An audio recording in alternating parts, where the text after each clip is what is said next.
Provavelmente você já escutou falar do famoso AVC, acidente vascular cerebral. Mas vem cá, você sabe como ele acontece? E quais são os fatores que facilitam para que o indivíduo tenha essa devida problemática?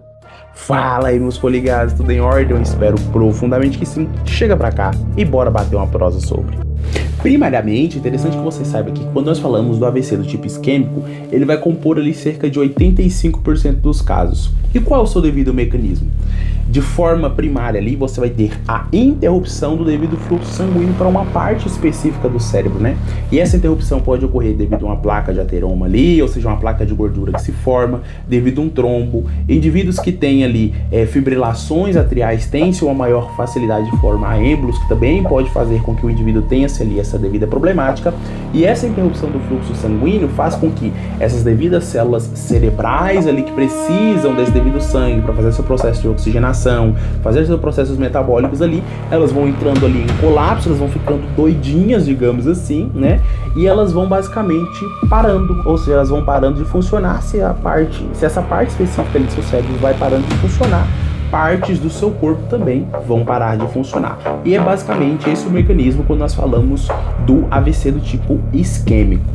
Agora, quando nós falamos do AVC do tipo hemorrágico, é interessante que você saiba que ele compreende cerca ali de 15% dos casos, né, de acidentes vasculares cerebrais. E quais são os seus devidos mecanismos?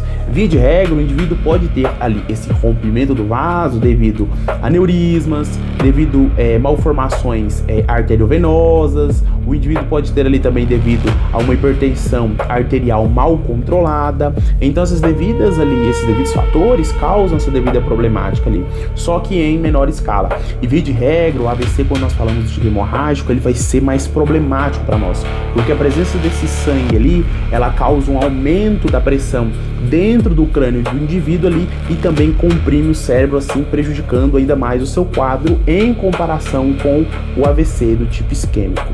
Em última instância, como método de curiosidade, eu vou trazer para vocês aqui algumas diferenciações que a gente tem dentro dessas problemáticas, né? A primeira delas é que você sabe diferenciar um AVC de um AVE.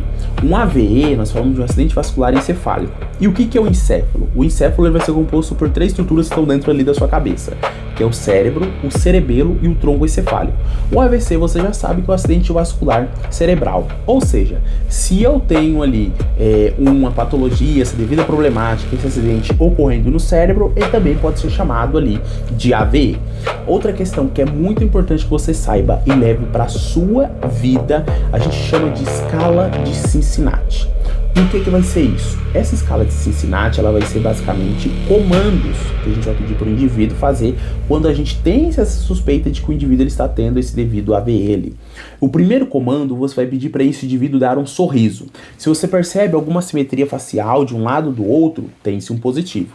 O segundo comando, você vai pedir para esse indivíduo falar uma frase curta. Se você percebe que a fala dele está embargada, arrastada, você tem esse outro positivo. E o segundo comando, você vai pedir para esse indivíduo levantar os 2 braços um do lado do outro. Se você percebe que o indivíduo não consegue deixar um dos braços levantado ali, não tem essa força muscular, você tem esse ali outro positivo.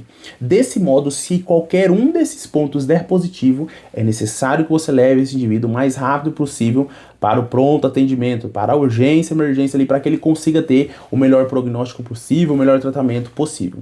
E essa escala a gente fala que ela tem ali cerca de 72% de assertividade, ou seja, é uma assertividade consideravelmente até alta para esses quadros. Beleza, meus coligados? Por hoje foi isso, foi muito bom bater essa prosa com vocês. Um grande abraço e até a próxima.